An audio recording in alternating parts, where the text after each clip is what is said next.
Esto que van a escuchar dijo el presidente del Gobierno en la celebración del aniversario de la Carta Magna en el Congreso este sábado. Creo que hay que decir alto y claro que España vive hoy uno de sus mejores momentos de la historia democrática. Y no hace falta tampoco irse muy lejos. Simplemente tenemos que compararnos con el resto de países europeos, con las grandes economías, con las grandes referencias europeas. Y somos el tercer país de Europa, de las principales economías avanzadas, donde más ha aumentado el poder adquisitivo durante estos últimos 3 años para las familias españolas. Pero la realidad, una vez más, le da la espalda al presidente del Gobierno. Miren, publica hoy el diario El Mundo una encuesta de Sigma 2 que revela que, ante el grave deterioro institucional que vive nuestro país, 2 de cada 3 ciudadanos, casi el 66%, reclama a Pedro Sánchez que pare ya y convoque elecciones anticipadas. Perciben los españoles, según este sondeo, que ante la evidente debilidad parlamentaria del Gobierno no hay otra salida, mientras casi el 88% de los encuestados estima que la arquitectura institucional está gravemente deteriorada en España. Según los datos de Sigma 2, no hay ni una sola institución que se salve y todas han visto cómo se ha empeorado su valoración en el último año. Desde el Congreso, cuya valoración cae 13 puntos, hasta el Senado, que pierde 12, el Tribunal Constitucional, que cede 10,2, o el Defensor del Pueblo, cuya valoración ha bajado 9 puntos. Pero sin duda, cae la valoración del Gobierno. Lo hace en 7,5 puntos con respecto al pasado año, pero la cifra más alarmante es que el 71,5% de los encuestados manifiesta tener poca o ninguna confianza en el Ejecutivo del PSOE y Sumar. Solo el 27% de los encuestados confía mucho o bastante en este Gobierno, al que los escándalos están poniendo contra las cuerdas. Escándalos relacionados con la corrupción que rodea al Partido Socialista de Pedro Sánchez y, en lo más reciente, con repugnantes casos de acoso sexual que también se habrían dado en las filas del Partido Socialista. Ese PSOE que se erigió como adalid del feminismo, por lo que ni mucho menos puede permitirse que casos así ocurran en su partido, pero no solo eso. Ese PSOE sabe que el voto femenino es uno de sus caladeros de voto y este también se va a ver resentido por esta situación inaceptable. Sí, porque si ya era repugnante escuchar esos audios de Koldo y Ábalos repartiéndose prostitutas, ¿verdad?, como si se intercambiaran cromos y no personas, igual de repugnante es leer la transcripción de los mensajes de acoso sexual que recogen las denuncias contra Paco Salazar. Mensajes ante los que las responsables del PSOE y de Igualdad de este partido no han podido más que retratarse en público. Van a escuchar a María Jesús Montero y a la ministra Ana Redondo. Cualquier intento de intimidación, cualquier acoso, cualquier comentario que humilla a las mujeres va a contar con la absoluta reprobación mía, por supuesto, de este Gobierno y del Partido Socialista. No se pueden permitir. Son comportamientos absolutamente indignos que demuestran una baja catadura moral y un machismo de más alto nivel. Han escuchado primero a María Jesús Montero, que está acusada por sus compañeras socialistas de haber tratado de encubrir este escándalo que ha destapado el diario.es, que reveló que las 2 denuncias de acoso sexual contra Salazar fueron eliminadas del canal interno del PSOE con la suspensión de militancia de Salazar después de que no se hubieran atendido desde el mes de julio en el que se presentaron. Lo cierto es que ser tachada de encubridora ha enfurecido a la vicepresidenta del Gobierno, que el jueves defendía que no ha habido protección alguna hacia Salazar. Se protege a las víctimas, sentenciaba, reconociendo, eso sí, que quizá los procedimientos no han sido eficaces. Y visto esa situación que trasladan las víctimas, tenemos que acelerar los procedimientos y sobre todo tenemos que acompañar de una forma más eficaz para que ellas se sientan arropadas por nuestro partido. Miren, si alguna lanza se puede romper a favor de María Jesús Montero, que tampoco, porque se ha visto obligada a manifestarse por la salida a la luz de este escándalo, es que al menos ha dado la cara, porque lo que es el presidente Sánchez aún no ha tenido a bien pronunciarse sobre Paco Salazar. Otro hombre de su máxima confianza, asesor de Moncloa, que le ha salido rana justo cuando iba a subir un peldaño más como adjunto a la Secretaría de Organización del PSOE que abandonaba Santos Cerdán. Vaya, que tiene ojo clínico el presidente del Gobierno, ojo para elegirlos, porque luego asegura Sánchez que no se entera de nada de las andanzas de los citados. Así que veremos. Como les decía, Sánchez no se ha pronunciado, no ha dicho ni una sola palabra del escándalo Salazar en público, tampoco para censurar tales comportamientos, pero sí ha aprovechado este puente para mover ficha al respecto. Ojo, porque ya tenemos un segundo cese, que es el de Antonio Hernández, hasta ahora mano derecha de Paco Salazar en el Palacio de la Moncloa. Su cese se va a formalizar mañana en el Consejo de Ministros, pero servirá de poco más que de un intento de dique de contención de daños, porque no supone asumir ninguna responsabilidad por parte del PSOE o del Gobierno a los comportamientos deleznables a la luz de las denuncias que hay contra Salazar. Tampoco va a calmar los ánimos dentro de un PSOE abierto en canal y dividido entre los que quieren mirar para otro lado y continuar y los que claman porque el caso se ponga en manos de la Fiscalía. Entre estos últimos está Adriana Lastra, que ha vuelto desde el ostracismo al que fue relegada, a la que llegó a ser portavoz parlamentaria del PSOE en el Congreso y número 3 también de este partido. Lo que hay que hacer es, de manera inmediata y entendiendo que estamos hablando de violencia contra las mujeres, ponerlo en conocimiento de Fiscalía. Esa es la postura que además no solamente trasladamos ayer, sino que el martes en una reunión de la Comisión Ejecutiva Autonómica, es decir, de la Federación Socialista Asturiana, hablamos en el seno de esa comisión y lo que entendemos que tiene que hacer nuestro partido y que además estoy segura de que ellos también saben y que están convencidos de hacerlo. Lo hablaron, pero no han hecho nada de nada. A diferencia de lo que ha hecho el presidente del Gobierno, el líder del principal partido de la oposición no ha tardado en criticar tanto a Pedro Sánchez como a su partido por cómo se está llevando este caso, que no es el único. No deben perder ustedes de vista que el caso Paco Salazar coincide en el tiempo con el del secretario general del PSOE en Torremolinos, denunciando también por acoso sexual por una militante socialista que ha dado a conocer los mensajes soeces y fuera de lugar que Antonio Navarro le enviaba. Pero centrándonos en el caso Salazar, atentos a Alberto Núñez Feijóo, que en el aniversario también de la Constitución, celebrado este fin de semana en el Congreso, ha dejado claro que en el Partido Popular no dan ni un duro porque de esto tampoco estuviera al tanto el presidente Pedro Sánchez. El señor Sánchez tenía que saber que el señor Salazar, hombre de absoluta confianza, uno de los muñidores de las primarias, 6 años conviviendo con él en Moncloa, tenía que tener conocimiento de las denuncias de compañeras del señor Salazar en el partido y en el Palacio de la Moncloa hacia sus actitudes no solo machistas, sino, en mi opinión, punibles y con responsabilidad penal.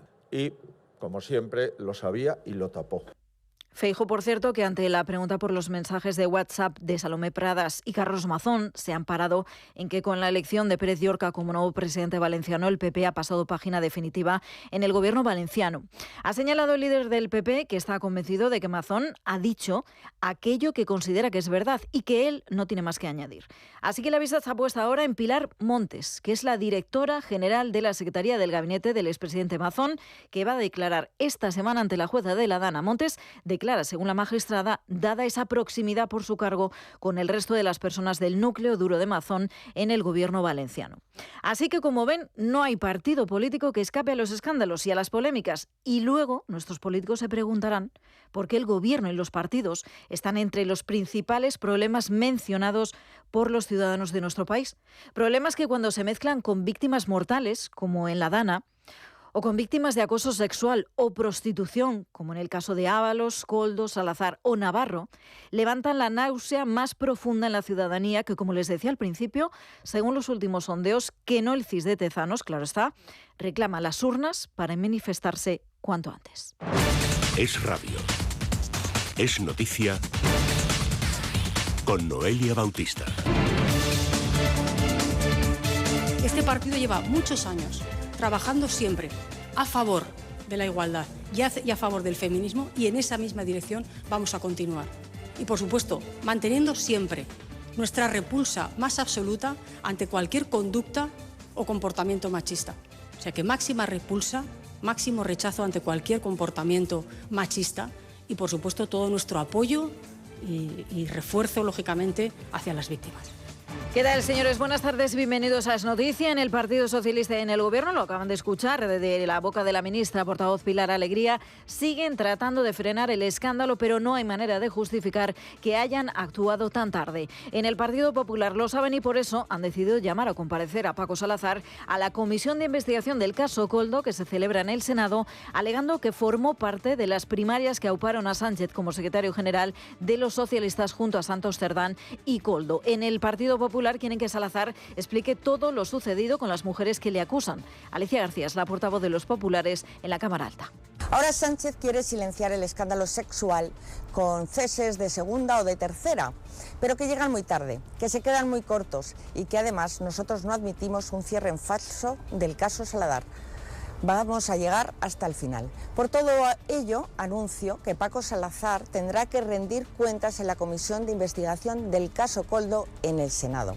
Al margen de esta polémica, la otra noticia del día ha sucedido aquí, en Es Radio, en esta casa, porque 5 días después de la polémica generada en el Hospital de Torrejón, la consejera de Sanidad de la Comunidad de Madrid ha elegido esta mañana de Federico para pronunciarse por primera vez sobre este asunto. Asegura Fátima Matute que mañana se va a reunir con Rivera Salud y que tras la reunión van a estudiar las explicaciones que les ofrezca la empresa. Además, ha lamentado que tras lo sucedido, todo el gobierno en tromba haya aprovechado para cargar contra la Comunidad de Madrid para tapar sus propios escándalos. Bueno, está claro el interés que hay de tapar todos los escándalos que rodean al gobierno entre la corrupción, los puteros, las sobrinas, los sobones, los hermanos, las catedráticas sin estudios. Es que es todo un disparate y entonces intentan hacer un casus belli de algo que a mí me parece lo más preciado, como digo, que es la sanidad. Hay además novedades en el caso de Begoña Gómez porque la Asociación de Abogados del Estado ha respondido al juez Juan Carlos Peinado, que pidió a esta asociación que aclarara si la mujer del presidente podía firmar o no pliegos de contratación en la Universidad Complutense sin tener titulación específica. ¿Qué ha dicho Alicia González? Pues que no es necesario tener esa titulación y para ello le detalla el marco legal de la contratación pública. No obstante, la asociación le dice al juez Peinado que ellos no deben actuar como peritos en esta causa porque comprometerían la neutralidad de la institución, porque la cuestión técnica planteada afecta al ámbito profesional, jurídico y estatutario de los abogados del Estado y coincide también con un proceso penal en el que un abogado del Estado figura como personado en la causa. Y más cosas les vamos a contar en este informativo porque la presidenta de Extremadura y candidata del Partido Popular a las elecciones del próximo 21 de diciembre, María Guardiola, cree que Vox se está cargando contra ella por pura estrategia electoral. Lo ha dicho en un acto de campaña, respondiendo de nuevo a Santiago Abascal, que la semana pasada, se lo contamos aquí en este informativo, aseguró que si Guardiola les necesitaba para gobernar tendrá que adoptar sus posturas porque si no el Partido Popular tendría que cambiar de candidata. Un punto que rechaza de plano la propia Guardiola.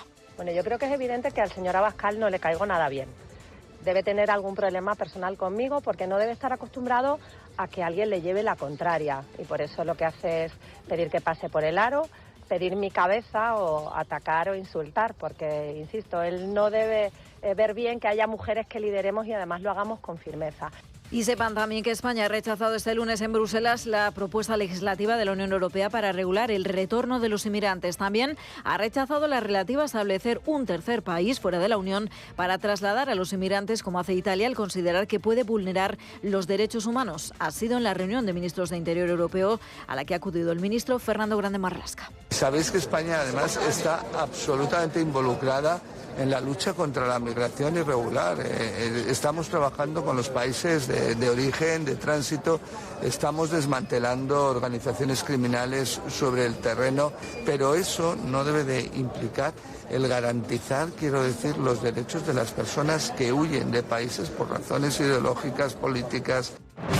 Es noticia. Es lunes 8 de diciembre, día que nos deja otras noticias destacadas. Son estas. A partir de mañana, médicos de toda España están llamados a una huelga de 4 días para protestar contra el estatuto marco elaborado por Ministerio de Sanidad de Mónica García. Aseguran que no reconoce sus particularidades. Empleados públicos interinos se concentran mañana ante el Congreso para exigir que se les haga fijos. Según denuncian, la temporalidad en el sector público español es superior al 30%. Ya son 4 los fallecidos en Canarias por un golpe de mar ayer por la tarde al sur de Tenerife. Se sigue buscando una persona desaparecida. La última víctima es una mujer que tuvo que ser evacuada en parada cardiorrespiratoria. Detenidas 25 personas de una organización criminal por el blanqueo de millones de euros procedentes de narcotráfico. Se han embargado inmuebles valorados en más de 6 millones, vehículos, droga, armas e incluso décimos de lotería. Y en Álava, esta madrugada se ha producido un terremoto de magnitud 4 que se ha podido sentir en algunas localidades de La Rioja. De momento no se ha reportado daños personales ni materiales.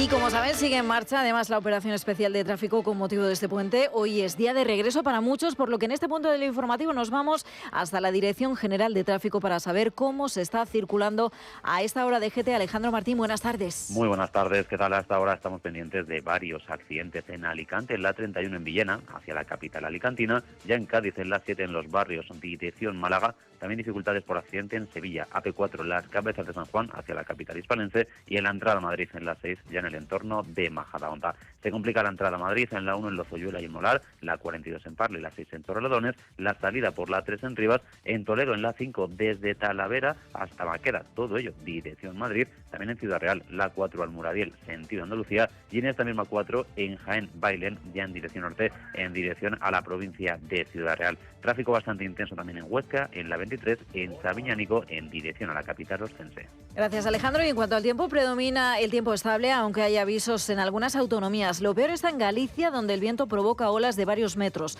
Vamos a conocer también con detalle la previsión del tiempo de la mano de la Agencia Estatal de Meteorología. En la EMET está Noelia García. Buenas tardes. Buenas tardes. Tanto hoy lunes como mañana predominará la estabilidad en gran parte del país, con cielos poco nubosos o despejados. Excepción en la zona noroeste hoy y también mañana en el resto del oeste peninsular, con la entrada de un frente. Hoy no se descarta alguna lluvia débil en Galicia y el sistema central, y mañana precipitaciones abundantes en el sistema central y en la cordillera cantábrica, y localmente fuertes en el oeste de Galicia. Mañana nubes bajas con nieblas matinales en interiores, Baleares, Estrecho y Ampurdá. En Canarias despejado con calima. Hoy las temperaturas bajan ligeramente, pero se mantienen los valores suaves en muchas zonas. Mañana se espera un ascenso térmico prácticamente generalizado, aunque se mantienen las heladas en Pirineos. Mañana destacamos fuerte viento de componente sur en Galicia y en el Cantábrico, con rachas que podrán alcanzar los 100 km por hora, además de temporal costero con fuertes oleajes. Es una información de AEMET.